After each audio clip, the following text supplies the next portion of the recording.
আমাদের অনন্য স্টোরি সকল প্রকার পার্ট গল্প দেখতে আমাদের চ্যানেলটি সাবস্ক্রাইব করে পাশে থাকা বেল আইকনটিতে ক্লিক করে অল নোটিফিকেশন অন করে দিন। 15 বছর পর আজ নিজের দেশ বাংলাদেশে যাচ্ছি। আজ আমার সব কিছু আছে, টাকা, সম্পদ, বাড়ি, গাড়ি সবই আছে, শুধু নেই আমার মা। আমি এতিম নই। মানুষের মা বাবা মারা গেলে তাকে এতিম বলে। আমার মা আছে, কিন্তু বাবা নামটা আমার জীবনে এক অভিশাপ। আজ আমার কাছে আমার মা নেই, এর অন্যতম কারণ আমার বাবা। আমি ইসমাইল মাহমুদ, এখন আমেরিকা থেকে বাংলাদেশে যাচ্ছি। আমি প্লেনে বসে উপরের কথাগুলো ভাবছি। আমি জানি না আমার মা এখন কেমন আছে, কি অবস্থাতে আছে। তাও আমি আমার মাকে খুঁজতে যাচ্ছি। আমার নীলার কথা খুব মনে পড়ছে। ও, নীলা আমার ছোটবেলার খেলার সাথী। মেয়েটা অনেক ভালো ছিল, আমাকে ছাড়া কিছুই বুঝতো না, কিন্তু এক ঝড়ে সব এলোমেলো করে দিল। প্লেনে বসে এসব ভাবতে ভাবতে কখন যে বাংলাদেশে এসে পড়লাম বুঝতেই পারলাম না। আমি এয়ারপোর্ট থেকে বের হলাম। 15 বছর পর নিজের দেশে পা রেখে অনেক ভালো লাগছে। আমি এয়ারপোর্ট থেকে গাড়ি নিয়ে বের হলাম। আমার গাড়ি চলতে লাগলো। এর কিছুক্ষণ পর গাড়ি জ্যামে পড়লো। আমি চারপাশ দেখছি, এর মধ্যে আমার চোখ গেল রাস্তার পাশে। দেখলাম এক বয়স্ক লোক বসে আছে। আমার লোকটাকে কেমন যেন চেনা চেনা লাগছে। আমি বুঝতে পারছি না কে এই লোক যাকে আমার এত চেনা চেনা লাগছে। আমি গাড়ি থেকে নেমে লোকটার দিকে যেতে লাগলাম। দেখে মনে হচ্ছে অনেক রোগা, হাতে ভিক্ষার থালা। কাছে গিয়ে দেখলাম এক হাতে থালা আর এক হাতে প্রেসক্রিপশন। আমি লোকটাকে বললাম, আচ্ছা আপনার নাম কি? লোকটা আমার দিকে এক ধ্যানে তাকিয়ে আছে। সবাই ভিক্ষা দিয়ে চলে যায়, আমি নাম জিজ্ঞেস করলাম এজন্য। নাসির খান। নামটা শুনে আমার মনে ধক করে উঠল। আমি তারপর বললাম, আপনার বাড়ি কোথায়? ভোলা। কোন গ্রাম? মাছকাটা। এখন আমার ভাবনার কল্পনা এক হলো। আমি যাকে সারা জীবন ঘৃণা করেছি এই সেই লোক। আমি রাগে ঘৃণায় 500 টাকার একটা নোট লোকটার থালাতে ছুঁড়ে মেরে চলে আসলাম। আমি গাড়িতে করে হোটেলে চলে আসলাম। ঘৃণার কারণে আর ফিরেও তাকালাম না। মনে অনেক রাগ, যার জন্য আমি আমার মায়ের কাছ থেকে দূরে। আজ বাংলাদেশে এসে তার মুখ দেখতে হলো। আমি রুমে চলে আসলাম। ফ্রেশ হয়ে হালকা কিছু খেয়ে বিছানাতে শরীর এলিয়ে দিলাম। ভাবতে লাগলাম আমার জীবনের কথা। চলেন অতীত থেকে ঘুরে আসি।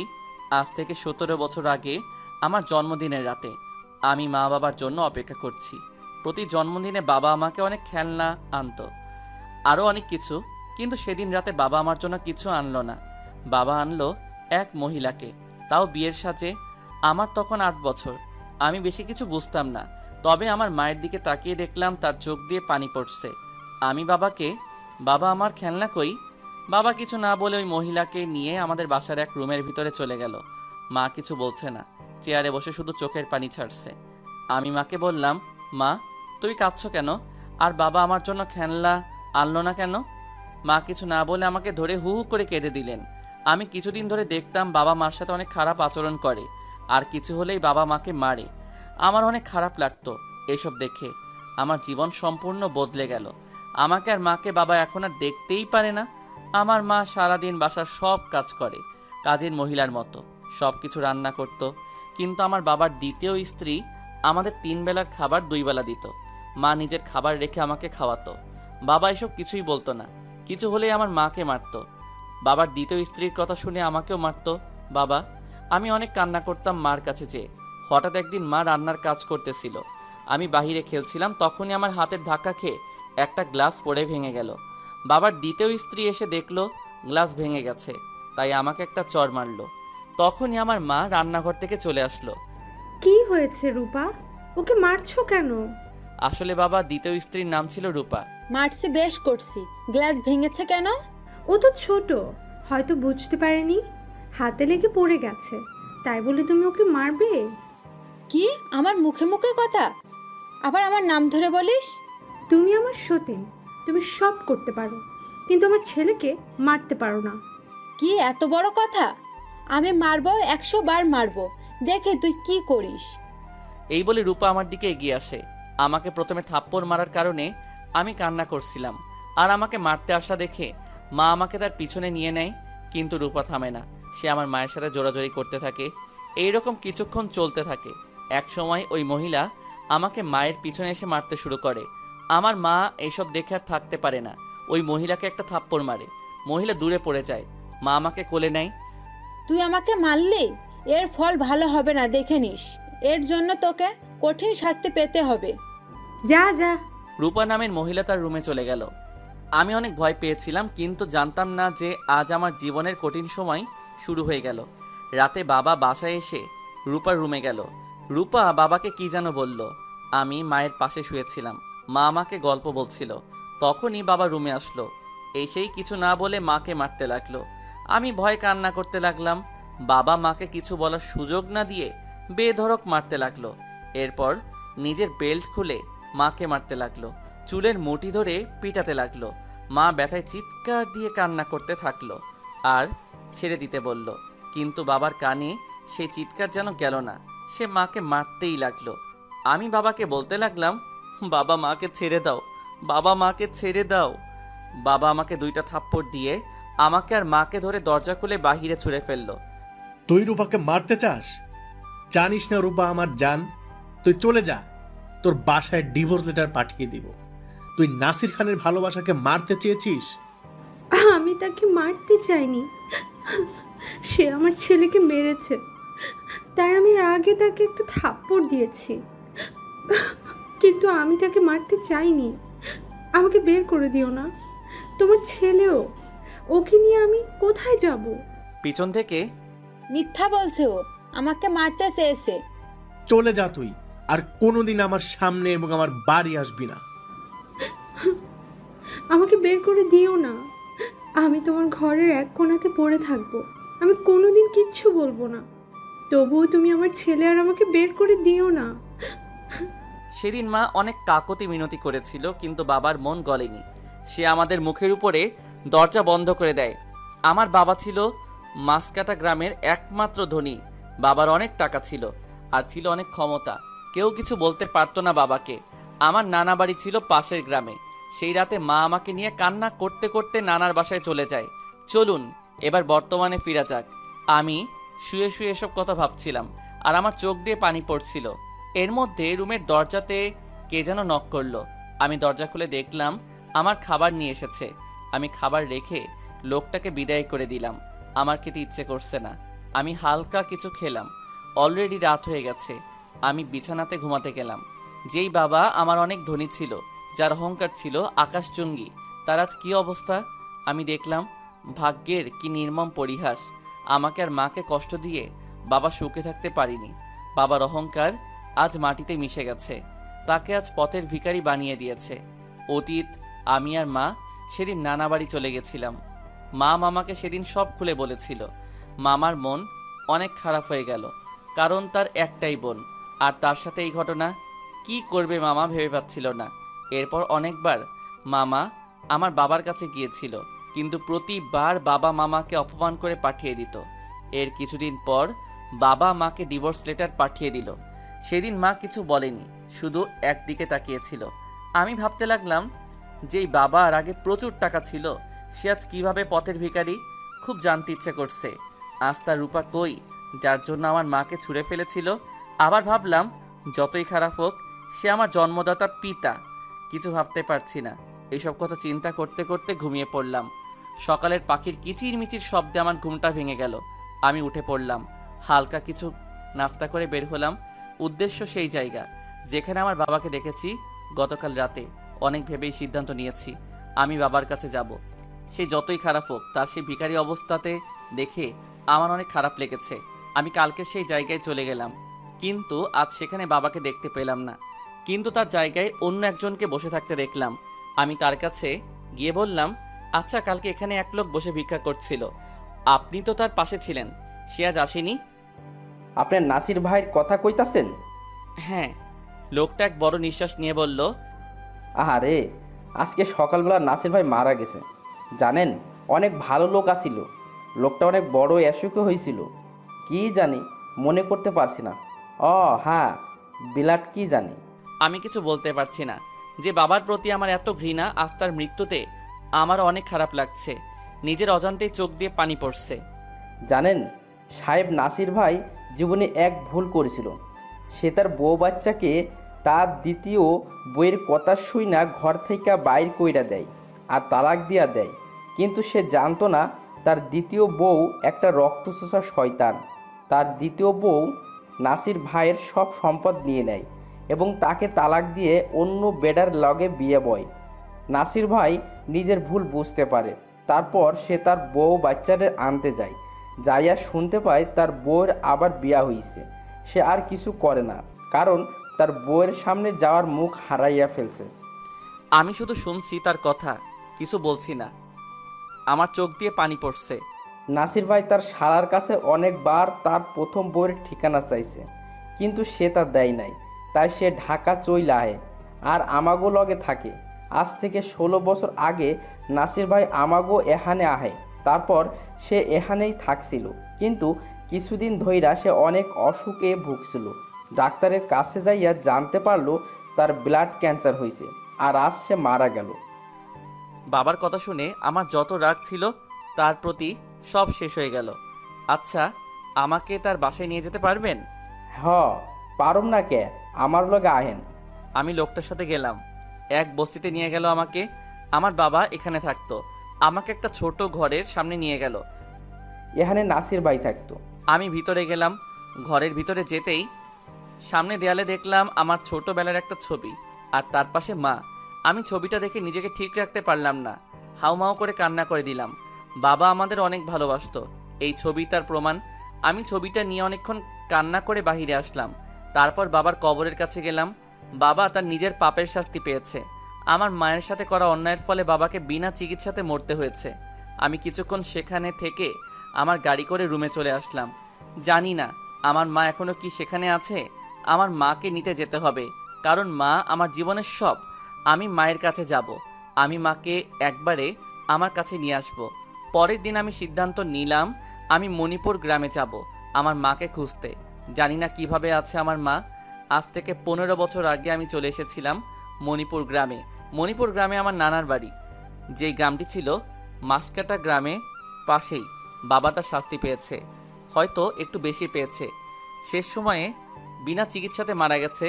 যেই মহিলার জন্য বাবা আমার মাকে বাসা থেকে বের করে দিয়েছিল, সেই মহিলাই বাবাকে বাসা থেকে বের করে দিছে। এখন হোটেলে সব কিছু গুছগাছ করে একটা ব্যাগ নিয়ে বের হয়ে গেলাম মণিপুর গ্রামের উদ্দেশ্যে। মাকে নিয়ে চলে আসব, আমেরিকা চলে যাব। আমার মাকে নিয়ে বাসে উঠে বাসের সিটে বসে পড়লাম। বাস চলতে শুরু করলো। বাসে বসে ভাবতে লাগলাম আমার অতীত।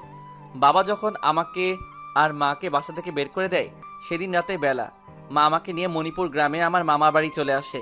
এসে মামাকে সব কিছু খুলে বলে, কিন্তু মামা কিছু করতে পারবে না, কারণ আমার বাবার অনেক টাকা আর তার মাসকাটা গ্রামে অনেক প্রভাব। আমার দিন কাটতে লাগলো মামা বাড়িতে।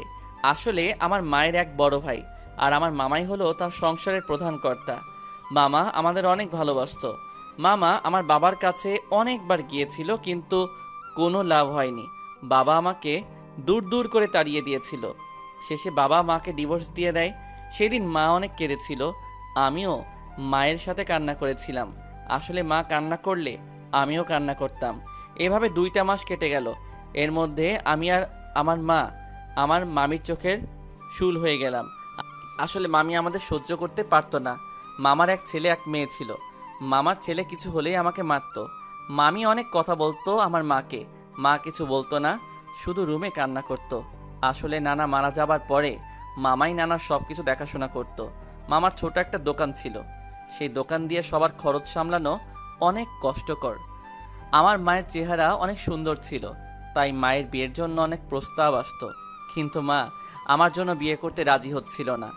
আমার মায়ের বিয়ের প্রস্তাব দিলেও আমাকে নিতে অস্বীকার করত, তাই মা বিয়ে করতে রাজি হচ্ছিল না। একদিন এক বুড়া লোক আমার মাকে বিয়ে করার কথা জানালো এবং সে আমার খরচ বহন করবে, আমাকে তার ছেলে হিসেবে মানুষ করবে। লোকটি আরেকটি বিয়ে করেছিল। তার প্রথম স্ত্রীর 3 সন্তান ছিল, 3 জন ছেলে। আমার মা রাজি হচ্ছিল না। মামি যে আমাদের সাথে খারাপ আচরণ করত সেই কথা মামাও জানতো, কিন্তু কিছুই বলতে পারতো না। তাই আমার মাকে বলে রাজি করলো। মায়ের আবার বিয়ে হলো, সব কিছুই নতুন। আমি নতুন পরিবেশে আসলাম। আসলে মাকে যে লোকটি বিয়ে করেছিল তার নাম নূর মোহাম্মদ। লোকটা অনেক ভালো ছিল, সে আমাকে অনেক ভালোবাসতো। আমি আবার স্কুলে যাওয়া শুরু করলাম। জীবনটা আবার স্বাভাবিক হয়ে যেতে লাগলো। অনেক ভালোভাবেই কাটছিল। আমি নূর মোহাম্মদকে বাবা বলেই ডাকতাম। সে আমাকে যে এত ভালোবাসতো, এইসব বাবার দ্বিতীয় স্ত্রী আর তার ছেলেদের একদমই ভালো লাগছিল না। কিন্তু তারা কিছু বলতেও পারছিল না, কারণ বাবা অনেক রাগী মানুষ ছিল। সে সবসময় তাদের রাগের উপরে রাখতো। আমার দিন অনেক ভালোই যাচ্ছিল। আমি, মা, বাবা সবাই মিলে অনেক সুখেই ছিলাম। এইভাবে 2টা বছর কেটে গেল। কিন্তু আল্লাহ আমার কপালে বোধহয় সুখ লেখেনি। একদিন বাবা হার্ট অ্যাটাক করলো। হাসপাতাল নেওয়ার আগেই বাবা গাড়িতে মারা গেল। জীবনে দ্বিতীয়বারের মতো বাবাকে হারালাম। সেদিন মা কান্না করেনি, শুধু একদিকে তাকিয়েছিল। সেদিনের পর থেকে আর আমার জীবনে নেমে আসলো অন্ধকার। যেদিন থেকে নূর মোহাম্মদ মারা গেল, আমার আর আমার মায়ের জীবনে নেমে আসলো কালো অন্ধকার। আমার বাবা নূর মোহাম্মদ অনেক টাকার মালিক ছিল। বাবা মারা যাবার পরই তার প্রথম ঘরের ছেলেরা সব কিছু ভাগ করে নিয়ে নেয়। আমার মাকে আর আমাকে কিছু দেয়নি। মাত্র 2 মাসের ব্যবধানে আমার মা চরম কষ্ট পেল। আমার বয়স তখন 9 বছর। একদিকে মামার অবস্থা ভালো না, সেখানে মামার নিজের সংসার চালাতেই হিমশিম খায়। সেখানে আমাদের কিভাবে চালাবে? আর মামিও আমাদের বেশি ভালো জানে না। আমাদের বাসার পাশেই ছিল আকরাম খানের বাড়ি। আকরাম খান ছিল অনেক বড় ব্যবসায়ী। তার বাসাটা ছিল অনেক বড়, আমাদের বাসার থেকেও বড়। আকরাম খানের একমাত্র মেয়ে ছিল নীলা। নীলার বয়স তখন 5 বছর। নীলা আমাদের বাসায় থাকতো। আমি আর নীলা সারাদিন খেলা করতাম। নীলাকে ওর বাবা মা আমাদের বাসায় আসতে দিত না বেশি। তারপরও লুকিয়ে আসতো আমার সাথে খেলার জন্য। কতদিন যে মার খেয়েছে আমার কাছে খেলতে আসার জন্য। এইভাবেই আমার দিন চলতে লাগলো। যতক্ষণ আমি নীলার সাথে থাকতাম ততক্ষণ আমি ভালো থাকতাম। আমাদের বাসার পিছন দিকে একটা নদী ছিল। নদীর পাড়ে একটা অনেক বড় বটগাছ আছে, অনেক পুরনো বটগাছ, বিশাল বড়। আমি আর নীলা প্রায় সারাদিন সেখানে থাকতাম। বাসায় গেলেই আমার মন খারাপ হয়ে যেত, তাই সারাদিন সেখানে থাকতাম। এদিকে নূর মোহাম্মদের 3 ছেলের নাম রনি, রবি, রাফি। রনি বিয়ে করেছে। আমাদের বাসায় একটাই, সেখানে আমরা সবাই থাকতাম। বাবা মারা যাবার পর শুধু সম্পদ 3 ছেলে ভাগ করে নিয়েছিল, কিন্তু থাকতো সবাই একই বাসায়। আমি আর মা বাবার রুমে থাকতাম। আমাকে বাবার প্রথম স্ত্রী দেখতে পারতো না, এমনকি আমার মাকেও না। আমাকে আর মাকে ঠিকমতো খেতে দিত না, কিন্তু আমার মাকে দিয়ে ঘরের সব কাজ করাতো। কাজের মহিলার মতো সব কাজ করতো আমার মা, কিন্তু বিনিময়ে আমাদের ঠিকমতো 3 বেলা খাবার দিত না। যখন বাসায় ভালো কিছু রান্না হতো তখন আমার মন চাইতো আমিও খাবো, কিন্তু মায়ের কাছে চাইলেও পেতাম না। মা যে নিরুপায়। কয়েকদিন যাওয়ার পর আমাকে আর মাকে কোনো ভাত খেতে দিত না। ভাতের মার দিত আমাদের খাওয়ার জন্য। যখন মাকে জিজ্ঞাসা করতাম, মা ভাত কোথায়, মা বলতো এগুলো খেয়ে নে, এগুলো ভাতের থেকে অনেক ভালো। মা আমাকে অনেক ভালোবাসতো। মা শুধু আমার জন্যই নূর মোহাম্মদকে বিয়ে করতে রাজি হয়েছিল। মা চেয়েছিল যাতে আমার পড়াশোনা ঠিক মতো হয় আর আমি মানুষের মতো মানুষ হই। কিন্তু নূর মোহাম্মদ মারা যাওয়ার পর তার ছেলেরা আমার পড়াশোনা বন্ধ করে দেয়। একদিন বাসায় মাংস রান্না হলো। মা আমাকে ভাত দাও মাংস দিয়ে। না বাবা, মাংস ভালো না, মাংস খেতে হয় না। কে বলেছে ভালো নয়? আমাকে নীলা বলে সে প্রতিদিন মাংস খায়। তাছাড়া আমিও তো আগে মাংস খেতাম। কি ভালো খেতে! আমি আর ভাতের মার খেতে পারবো না। চুপ কর, যা বলছি এই ভাতের মার খেয়ে নে। না, আমি খাবো না। এই বলে আমি বিছানাতে শুয়ে পড়লাম। মা কিছুক্ষণ ভেবে রুম থেকে চলে গেল। অনেকক্ষণ পর মা রুমে আসলো, হাতে ভাতের থালা। তার কাপড়ের আঁচল দিয়ে ডেকে আমাকে ডাকলো। খাবো না আমি। দেখ, তোর জন্য আমি ভাত আর মাংস এনেছি। সত্যি? উঠে দেখলাম মায়ের হাতে ভাত আর মাংস। তারপর মা আমার পাশে বসে ভাত মেখে যেই আমার মুখে দিবে তখনই কে যেন ঠাস করে মাকে থাপ্পড় দিল। আমি দেখলাম নূর মোহাম্মদের প্রথম স্ত্রী, তার নাম ছিল রানী। হারামজাদি, ভাত চুরি করছিস? মাংস খাবি তাই না? এই বলে মায়ের চুলের মুঠি ধরে মারতে লাগলো। আমার মাকে ছেড়ে দাও, আমার মাকে ছেড়ে দাও। ছেড়ে দেবো তাই না? দাঁড়া। এই বলে আমাকেও মারতে লাগলো। দোহাই লাগে, আপনারা আমার ছেলেকে মারবেন না। চুরি আমি করেছি, আমাকে মারুন। এতদিন তোদের একবেলা ভাত দিতাম, আজ থেকে ভাত বন্ধ, শুধু ভাতের মার খেয়ে থাকবি। এই বলে চলে গেল। মা আমাকে জড়িয়ে ধরে কান্না করতে লাগলো। মা, এরা আমাদের সাথে এরকম করে কেন? মা কিছু না বলে শুধু কান্না করত। আমিও কান্না করতে লাগলাম। এভাবেই 1 বছর কেটে গেল। এই 1 বছর আমাকে আর মাকে ভাত খেতে দিত না। মা বাসার সব কাজ করত, বিনিময় শুধু পেত ভাতের মার। আমি অনেক কান্না করতাম ভাতের জন্য, কিন্তু মা আমাকে ভাত দিতে পারতো না। কয়েকদিন আগে নীলাকে আমার সাথে দেখে নীলাকে অনেক মেরেছিল, আমাকেও মেরেছিল। সেই থেকে নীলাকে বাসা থেকে বের হতে দেয় না। আমি সারাদিন বটগাছের নিচে নিচে বসে থাকতাম। রনির এক ছেলে ছিল 4 বছর বয়স। একদিন আমি রুমে শুয়েছিলাম, রনির ছেলে আমার রুমে আসলো। রুমে এসে একটা গ্লাস ফেলে দিয়ে ভেঙে ফেললো।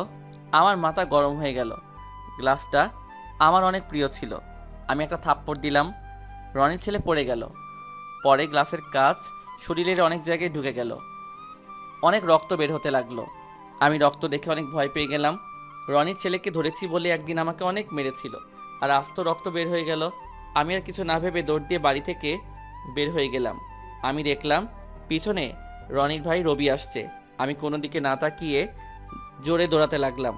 অনেকক্ষণ পরে আমি খেয়াল করলাম আমি এক অচেনা জায়গায় চলে এসেছি। আমি চারপাশ দেখে কিছু চিনতে পারলাম না, কোথায় আছি কিছু জানি না। আমি চারপাশ দেখতে দেখতে কখন যে রাস্তার মধ্যে এসে পড়েছি খেয়ালই করিনি। হঠাৎ আমি কিসে যেন অনেক জোরে ধাক্কা খেলাম। আমার ঘুম ভেঙে গেল। ভাবতেছিলাম আমার অতীত। বাসের হেল্পার চিৎকার করে ডাকছে, কে মামা নামবেন না? বাস তো মণিপুর এসে পড়ছে। ওহ আচ্ছা আমি নামছি। এই বলে বাস থেকে নেমে গেলাম। বাস থেকে নামতে একজন কুলি আমার কাছে আসলো। সাহেব দেন, আপনার ব্যাগ দেন, আমি আপনারা গাড়িতে দিয়ে আসি। নিন। এই বলে কুলিকে দেখলাম। কুলিকে দেখে আমি অবাক হয়ে গেলাম, কারণ সেই কুলি ছিল নূর মোহাম্মদের মেজ ছেলে রবি। আমি অবাক হয়ে গেলাম। আমার বাবার সকল সম্পদ তারা নিয়ে গিয়েছিল, মানে নূর মোহাম্মদের। এদের তো অনেক টাকা ছিল, আর আজ এরা কুলি। আমি তাদেরকে আমার পরিচয় বললাম না। আমি রবির পিছন পিছন হাঁটতে লাগলাম। আমি স্টেশন থেকে বের হয়ে একটা সিএনজির কাছে গেলাম। সিএনজি চালক দৌড়ে আমার কাছে আসলো। আমি সিএনজি চালককে দেখে কি বলবো বুঝতে পারছি না, কারণ সে নূর মোহাম্মদের বড় ছেলে রনি। সাহেব আসুন, আমার গাড়িতে আসুন। কই যাইবেন? আমি আপনারে নিয়ে যাবো। এখানের কোনো হোটেলে নিয়ে চলেন, রাতে থাকবো। সাহেব আমার টাকাটা? ও হ্যাঁ, তোমার কত টাকা? 50 টাকা। আমি রবিকে টাকা দিয়ে সিএনজিতে উঠে বসলাম। আমাকে রবি বা রনি কেউই চিনতে পারেনি, কারণ তারা আমাকে দেখেছে প্রায় 15 বছর আগে। আর আমাকে সাহেব বলার কারণ আমার গেট আপ সম্পূর্ণ চেঞ্জ করা। আমি অফিসারদের মতো ফর্মাল ড্রেস পরে আছি। এই রবি আর রনির আজ কী অবস্থা! আমার মাকে অত্যাচার করার শাস্তি তারা পাচ্ছে।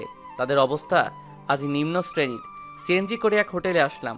আমি রনিকে ভাড়া দিয়ে হোটেলে চলে গেলাম। একটা রুম নিলাম রাত কাটানোর জন্য। কাল আমার মাকে খুঁজতে যাব। আমি হোটেলের বিছানাতে শুয়ে আমার অতীত আবার ভাবতে লাগলাম। আমার যখন জ্ঞান ফিরল, আমি নিজেকে একটা রুমের মধ্যে আবিষ্কার করলাম। আমি নড়তে পারছি না, আমার সমস্ত শরীরে ব্যথা করছে। পাশে দেখলাম একজন মহিলা বসে আছে। আমার জ্ঞান ফিরতেই মহিলা ডাক্তারকে ডাকতে লাগলো। কিছুক্ষণ পর রুমে 2 জন লোক আসলো। ডাক্তার আমার হাতে কি যেন করলো। Don't worry, he is out of danger. Thanks. আমি কাউকে চিনতে পারছি না। কে এরা? আমার মা কোথায়? আমি কোথায় আছি? আপনারা কারা? আর আমি কোথায়? আল্লাহর রহমতে আজ 30 দিন পর তোমার জ্ঞান ফিরল, আর তুমি এখন আমেরিকাতে আছো। তুমি আমাদের গাড়ির সামনে ধাক্কা খাও। তোমার অবস্থাও অনেক খারাপ ছিল, তাই আমরা তোমাকে এখানে নিয়ে আসি। আমার মাথা অনেক ব্যথা করছে। আমি আর কিছু বললাম না। তুমি কে? আর তোমার মা বাবা কে? তুমি আমাদের গাড়ির সামনে আসলে কিভাবে? আমি ওই মহিলাকে আমার সব কিছু খুলে বললাম। আমি বললাম আমি অনেক বড় হতে চাই। তাহলে আজ থেকে তুমি আমাদের কাছেই থাকবে। আমাদের কোনো ছেলে মেয়ে নেই, আজ থেকে তুমি আমাদের ছেলে। হ্যাঁ ইসমাইল, আজ থেকে তুমি আমাদের ছেলে। আমার 2 চোখ দিয়ে পানি পড়ছে। এই মানুষগুলো অনেক ভালো, আমাকে নিজের ছেলে বলেছে। এরপর আমি তাদের ছেলে হয়ে থাকি। পড়াশোনা শেষ করে আমি ভালো একটা কোম্পানিতে জব নিই। এভাবে আস্তে আস্তে আমার নিজের নামে কোম্পানি খুলি, আর আজকের অবস্থাতে আছি। বর্তমান আমি ঘুমিয়ে পড়লাম। সকালের মিষ্টি রোদ আমার গায়ে পড়ার সাথে সাথে আমার ঘুমটা ভেঙে যায়। সকালটা কি সুন্দর! এমনই যদি আমার জীবনটা সুন্দর হতো, কি না ভালো হতো। এসব ভেবে আর লাভ নেই। আমি সকালে নাস্তা করে হোটেল থেকে বের হলাম। উদ্দেশ্য নূর মোহাম্মদের বাড়ি। হোটেল থেকে বের হয়ে দেখতে পেলাম রনি দাঁড়িয়ে আছে তার সিএনজি নিয়ে। আমাকে দেখেই এগিয়ে আসলো। সাহেব কোথায় যাইবেন? মণিপুর গ্রামে, আমাকে সেখানে নিয়ে চলুন। জি, আপনি উঠে বসুন। আমি সিএনজিতে উঠে বসলাম। রনি গাড়ি চালাচ্ছে। আচ্ছা, নূর মোহাম্মদকে চিনেন? হ্যাঁ সাহেব চিনি, কিন্তু সে তো অনেক আগে মারা গেছে। আমি জানি সে মারা গেছে। তার বাড়িতে আমাকে যেতে হবে। আমাকে সেখানে নিয়ে চলুন। আচ্ছা। রনি ভাবছে এত বড় লোক মানুষ আমাদের বাড়িতে কেন যাবে। আচ্ছা যাক, আগে পরে কি হয় তা দেখা যাবে। আমি কিছু বললাম না, আমার পরিচয় গোপনই থাক। কিছুক্ষণের মধ্যে পৌঁছে গেলাম আমি নূর মোহাম্মদের বাড়ি। এই বাড়িটা দেখে অনেক কিছু মনে পড়ে গেল। আমি বাড়ির ভিতরে ঢুকলাম, তখনই সাহেব এটা আমাদের বাড়ি। আপনি যে আমাদের বাড়ি আইছেন, আমি কি করব বুঝতে পারছি না। ওই চেয়ার নিয়ে আয়। কিছুক্ষণের মধ্যে চেয়ার নিয়ে আসলো রনির বউ, সাথে দেখলাম রবি ও তার বউ আসছে। সাহেব, আপনি আমাদের মতো গরিবদের বাড়ি কি জন্য আসছেন? আসলে নূর মোহাম্মদের দ্বিতীয় স্ত্রীর ছেলে ইসমাইল মাহমুদের বন্ধু আমি। ইসমাইল আমাকে তার মাকে নিতে পাঠিয়েছে। আচ্ছা, সে কোথায়? রনি কিছু না বলে কান্না করতে লাগলো। কি হয়েছে আপনার? আপনি কান্না করছেন কেন? সে ঠিক আছে তো? আমরা অনেক বড় অন্যায় করেছি তার জন্য এবং তার ছেলের সাথে, এর জন্য আমাদের আজ এই অবস্থা। যেদিন তার ছেলে বাসা থেকে চলে যায় তার কিছুদিন পর আমরা তাকে বিভিন্নভাবে অত্যাচার করে বাসা থেকে বের করে দিই। আপনারা মানুষ, একজন মানুষের সাথে এরকম আপনারা কিভাবে করতে পারেন? এখন উনি কোথায়? আমরা টাকার নেশায় অন্ধ হয়ে গেছিলাম। তাদের উপর অত্যাচার করার পর আমরা তাকে বাসা থেকে বের করে দিই। সে আমাদের এলাকায় মাস্টার বাড়িতে আছে। আমরা আমাদের পাপের শাস্তি পাচ্ছি। আমাদের সব শেষ। এখন আমরা রাস্তার দিনমজুর। জানেন, আমার মা অনেক ঘৃণা করত ইসমাইলের মাকে, আর আজ সে প্যারালাইজ হয়ে ঘরে পড়ে আছে। আমি কি বলবো বুঝতে পারছি না, তবে তারা তাদের পাপের শাস্তি পেয়েছে। আচ্ছা, আমাকে মাস্টারের বাড়ি নিয়ে যেতে পারবেন? হ্যাঁ, অবশ্যই নিয়ে যাব। আমরা চাই সে যেন ভালো থাকে তার সন্তানের কাছে। আর ইসমাইলকে বলবেন আমাদের মাফ করে দিতে। আমি আর কিছু বললাম না, সেই বাড়ি থেকে বের হয়ে গেলাম। মাস্টারের বাড়ি যাচ্ছি। অবশেষে মাস্টারের বাড়ি আসলাম। রনি মাস্টারকে ডাক দিল। রনি, কি ব্যাপার এত সকালে আমার বাড়ি? আসলে শহর থেকে ইসমাইলের বন্ধু এসেছে ইসমাইলের মাকে নিয়ে যেতে। ওই যে উনি। আমি মাস্টারের কাছে গেলাম। রনিকে কিছু টাকা দিয়ে চলে যেতে বললাম। আরে, এত টাকা আমাকে কেন দিচ্ছেন? রেখে দিন। আমি আর কিছু না বলে মাস্টারের কাছে গেলাম। উনি কোথায়? যখন রনি ও তার পরিবার ইসমাইলের মাকে বাসা থেকে বের করে দেয়, তখন সে আমাদের বাসায় এসে কাজের মহিলার কাজ করত। জানো, সে এই গ্রাম থেকে চলে যেতে পারত, কিন্তু যায়নি। আমি একদিন তাকে জিজ্ঞাসা করলাম সে কেন যায় না। সে বলেছিল আমার ছেলে আসবে, এই গ্রামে খুঁজতে আসবে। যদি আমি এখান থেকে চলে যাই, আমাকে আমার ছেলে পাবে কোথায়? জানো, সে এখনও ইসমাইলের জন্য কান্না করে। কান্না করতে করতে অন্ধ হয়ে গেছে। তাই আমরা তাকে আমাদের এখানেই রেখে দিই। আমার কষ্টে বুক ফেটে যাচ্ছে। আমার মা আমার জন্য অন্ধ হয়ে গেছে, আমার জন্য অপেক্ষা করেছে। আমি কিছু বলতে পারছি না। আমি চোখ দিয়ে শুধু পানি পড়ছে। কি হলো বাবা, তুমি কান্না করছো কেন? উনি কোথায়? মাস্টার আমাকে একটা রুম দেখিয়ে দিল। আমি তাড়াতাড়ি চলে গেলাম। রুমেই ঢুকে দেখলাম মা জায়নামাজে বসে মোনাজাত ধরে বলছে, আল্লাহ, আমার ছেলেকে তুমি ফিরিয়ে দাও। আল্লাহ, তুমি আমার ছেলেকে ফিরিয়ে দাও। আমি মরার আগে একবার আমার ছেলের সাথে যেন কথা বলতে পারি। আমার কি যে কষ্ট হচ্ছে। আমি ভিতরে যাওয়ার সময় পাশের গ্লাসটা আমার সাথে বেজে পড়ে গেল। কে কে ওখানে? আমি মায়ের সামনে, তাও আমাকে দেখতে পারছে না। 15 বছর পর মাকে এই অবস্থায় দেখে আর ঠিক থাকতে পারলাম না। মা মা বলে মাকে জড়িয়ে ধরে কান্না করতে লাগলাম। মা, ও মা। কে তুমি বাবা? আমাকে মা বলছো? মা, আমি তোমার ছেলে ইসমাইল। কে ইসমাইল? বাবা, তুই এসেছিস? এই, কে কোথায় আছিস? দেখে যা, আমার ইসমাইল এসেছে। বলেছিলাম না আমার ছেলে ইসমাইল আসবে। এই বলে মা কান্না করতে লাগলো। এদিকে মায়ের চিৎকার শুনে মাস্টার ভিতরে এসে দেখলো মা এখন থেকে আর কান্না করবে না। আমি তো চলে এসেছি, এখন কান্না করছো কেন? বাবা, এটা খুশির কান্না। আল্লাহ আমার দোয়া কবুল করেছে। আমার ছেলেকে আমার কোলে ফিরিয়ে দিয়েছে। তুমি ইসমাইল? হ্যাঁ, আমি ইসমাইল। মাস্টার তাড়াতাড়ি সেই রুম থেকে বের হয়ে গেল। বাবা ইসমাইল, জানিস আমি তোর জন্য অনেক দোয়া করেছি যাতে তোকে আমার কোলে ফিরিয়ে দেয়। যদি আমি তোকে দেখতে পারতাম। তুই অনেক বড় হয়েছিস না? আমাকে মাফ করে দাও। আমি আর তোমাকে ছেড়ে যাব না। এবার আমি তোমাকে আমার বাড়িতে নিয়ে যাব। তার আগে তোমার চোখ ভালো করব। তুমি সব আগের মতো দেখতে পারবা। সত্যি বাবা, আমি আবার দেখতে পারবো। আমি তোকে দেখতে পারবো। হ্যাঁ মা, তুমি দেখতে পারবে। তুই যে বললি তোর বাসা আসলো কোথা থেকে? মা, আমি এখন আর ছোট নেই। আমার নিজের কোম্পানি আছে, নিজের বাড়ি গাড়ি সব আছে। আমি সেখানে তোমাকে নিয়ে যাব। আচ্ছা। এর মধ্যে বাহিরে অনেক মানুষের কথা শুনতে পেলাম। আমি মাকে নিয়ে রুম থেকে বের হয়ে দেখলাম মাস্টারের বাড়িতে অনেক মানুষ, আর তাদের মধ্যে নূর মোহাম্মদের 3 ছেলেরা আর তার স্ত্রী আর সন্তানরাও আছে। আমাকে দেখে তারা দৌড়ে আসলো, আমার পায়ের কাছে বসে পড়ল। আমাদের মাফ করে দাও ইসমাইল। আমাদের মাফ না করলে যে আমরা মরেও শান্তি পাবো না। জানি আমরা অনেক অন্যায় করেছি, তবুও আমাদের মাফ করে দাও। আরে উঠুন, আপনারা আমার বড় ভাই, আপনাদের আমি মাফ করে দিয়েছি। আমি আমার মাকে নিতে এসেছি শুধু। আপনাদের উপরে আমার কোনো অভিযোগ নেই। আসলে তাদের শাস্তি দিতে চেয়েছিলাম, কিন্তু তারা নিজেরা এখন অনেক শাস্তি পেয়েছে আর নিজেদের ভুলের কারণে অনুতাপে পড়ছে, তাই মাফ করে দিলাম সবাইকে। একপাশেই দেখলাম নূর মোহাম্মদের প্রথম স্ত্রী একটা হুইল চেয়ারে বসে আছে। আমি তার কাছে গেলাম। তাকে ডাক্তার দেখাননি? অনেক জায়গায় দেখেছি, কিন্তু সবাই বলেছে সে আর ভালো হবে না। আমি আর কিছু বললাম না। দেখলাম সে আমার সাথে কথা বলতে চাচ্ছে, মুখ নাড়ছে কিন্তু কথা বলতে পারছে না। আল্লাহ কাকে কিভাবে তার পাপের শাস্তি দেয় তা কেউ জানে না। কেউ আখিরাতে শাস্তি পায়, কেউ দুনিয়াতে শাস্তি পেতে পেতে মারা যায়, যার প্রমাণ এই মহিলা। নূর মোহাম্মদের 3 ছেলে আমার মায়ের কাছে মাপ চেয়ে নিল, আর আমি গ্রামের সবার সাথে কথা বললাম। সবাই আমাকে দেখে অবাক হয়েছে বটে, কারণ আমি আর আগের ইসমাইল না। মাস্টার মশাই আমার মায়ের জন্য অনেক করেছে, তাই আমি আসলে আমার মাকে নিয়ে আমেরিকা চলে যেতে চাই। সেখানে ভালো ডাক্তার দেখিয়ে মায়ের চোখের অপারেশন করতে হবে। তাহলে তো ভালোই, সে আবার নতুন করে দেখতে পারবে। এ তো অনেক খুশির সংবাদ। আপনি আমার মায়ের অনেক খেয়াল রেখেছেন, আমার মাকে আশ্রয় দিয়েছেন। সে অন্ধ হয়ে যাওয়ার পরও আমার মাকে আপনার বাড়িতে রেখেছেন। আপনাকে আমি কি বলে যে ধন্যবাদ দেব বুঝতে পারছি না, তবে আপনাকে আমি ছোট করব না। আপনি আমার কাছে আজকে যা চাইবেন আমি তাই দিব। বলুন আপনি কি চান? এ কি বলছো বাবা? আমি মানুষ হিসেবে একটা মানুষকে সাহায্য করেছি, এর জন্য আমি কিছু নিতে পারবো না। মনে করেন আপনার ছেলে আপনাকে কিছু দিচ্ছে, আপনি প্লিজ না করবেন না? দেখো বাবা, আমার কিছু দরকার নেই। আমি চাই তুমি তোমার মাকে নিয়ে ভালো থাকো। আর যদি দিতে চাও, তবে আমাদের গ্রামের স্কুলটার ভালো ভবন নেই, যদি পারো ভালো একটা ভবন করে দিতে পারো। আপনার মতো মানুষ হয় না যে সবসময় মানুষের ভালো চাই।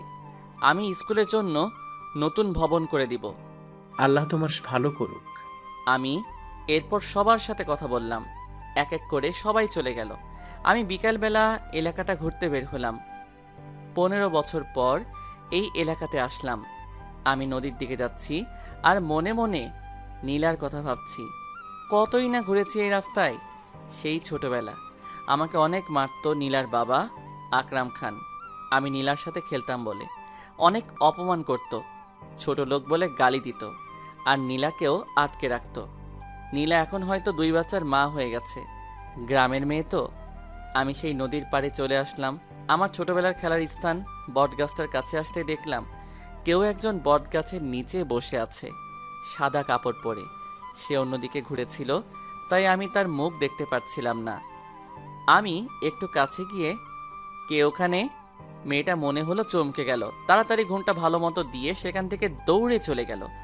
আমি পিছন থেকে অনেকবার ডাকলাম, কিন্তু সে দাঁড়ালো না। আমি একজনকে, আচ্ছা ভাই, ওই যে মেয়েটা যাচ্ছে সে কে? বারবার ডাকলাম তবুও থামলো না। ওই মেয়েটা থেকে দূরে থাকবেন সাহেব। মেয়েটা অলক্ষণে, যার সাথে দেখা হবে তার বিপদ হবে। জানেন সাহেব, মেয়েটার বিয়ের দিন যখন মেয়েটাকে তার জামাই বাড়ি নিয়ে যাইতেছিল, তখন গাড়ি অ্যাক্সিডেন্ট করে জামাইসহ সবাই মইরা যায়, শুধু ওই মাইয়া বেঁচে আছে। শুধু তাই নয়, মেয়েটা ভালো না, যার সামনে যায় সেই মারা যায়, এই জন্য কারো সামনে আসে না। কি বলছেন এসব আজে বাজে কথা? গাড়ি অ্যাক্সিডেন্ট করেছে, এতে মেয়েটার দোষ কি? আপনারা গ্রামের মানুষ এখনো কুসংস্কারের বিশ্বাস করেন? আসলে আপনারা প্রযুক্তি থেকে অনেক দূরে আছেন। তো মেয়েটা এখানে আসে কেন? আর কে এই মেয়ে?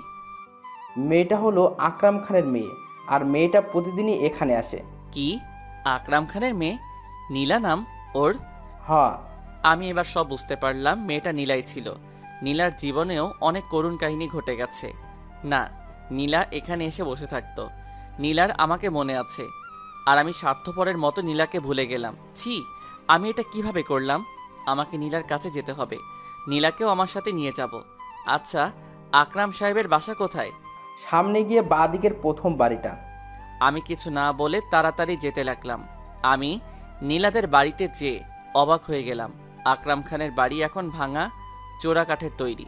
সামনে দেখলাম আকরাম খান চেয়ারে বসে আছে। তার অবস্থা অনেক খারাপ, সম্পূর্ণ রোগা অবস্থাতে আছে। আমি সালাম দিলাম। সে সালামের জবাব নিয়ে, কে তুমি? আমি সেই যাকে আপনি অনেক মেরেছেন ছোটবেলা, আপনার মেয়ের সাথে খেলতাম বলে। আমি সেই ইসমাইল মাহমুদ যার জন্য আপনি আপনার মেয়েকে ঘরে আটকে রাখতেন। বাবা, আমাকে মাফ করে দাও। আমি ছোটবেলায় তোমার সাথে অনেক খারাপ আচরণ করেছি, আর আজ তার ফল পাচ্ছি। আমার সব হারিয়ে আমি আজ পথে। টাকাই মানুষের সব নয়, জানো বাবা। আমার মেয়েটা তোমাকে অনেক ভালোবাসে ছোটবেলা থেকেই, কিন্তু আমি তার বিয়ে জোর করে অন্য জায়গায় দিয়ে দেই। কিন্তু কি কপাল আমার, মেয়েটা এখন সবার কাছে অলক্ষণে। আমি আর সহ্য করতে পারছি না বাবা। আমি কি বলবো বুঝতেছি না। অনেক খারাপ লাগছে নীলার জন্য। নীলা আমাকে ভালোবাসতো, আর আমি কিনা নীলার কথা মনেই করিনি। যত যাই হোক, নীলাকেই আমি বিয়ে করব। আজকে আমার সব আছে, গাড়ি বাড়ি টাকা সব আছে। এখন আমি যদি আপনার মেয়েকে চাই, আপনি কি আপনার মেয়েকে আমার সাথে বিয়ে দিবেন? বাবা, আমাকে আর লজ্জা দিও না। আমি অনেক অন্যায় করেছি আমার মেয়ের সাথে। আমার মেয়ের মন ভেঙে দিয়েছি। আজ আমি বুঝতে পারছি টাকার অহংকার করলে কি হয়। আজ আর আমি তোমাকে আটকাবো না। তুমি যাও, তোমার ভালোবাসাকে নিয়ে যাও। আমার মেয়ের সুখই আমার সুখ। নীলা কোথায়? ওই রুমে সারাদিন ওই রুমেই থাকে। আমি সেই রুমের কাছে চলে গেলাম যেখানে নীলা থাকে। আমি বাহির থেকে, নীলা, নীলা, দরজা খোলো।